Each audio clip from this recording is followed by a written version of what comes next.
Hi guys, magandang hapon. So yan, tapos na yung trabaho natin na magtanim ng mais.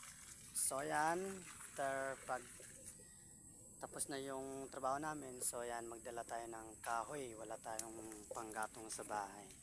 So yan, kargahan natin to. Medyo may kabigat-bigat. So yan, yung mga kasama ko din, magdadala din ng panggatong nila. Palagi na lang umuulan dito sa probinsya, so habang maganda ang panahon natin, so yan, magkuha tayo ng kahoy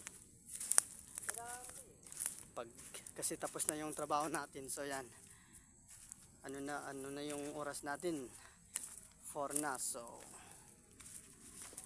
medyo mabigat to guys, ang lalaki pa. So ayun na sila guys, laki ng nila, kahoy nila. So bumalik pa yung isa kasi kalimutan na yung tsinelas. So ayan to, shout out. So yan, hanggang dito, bye bye, God bless inyo lahat.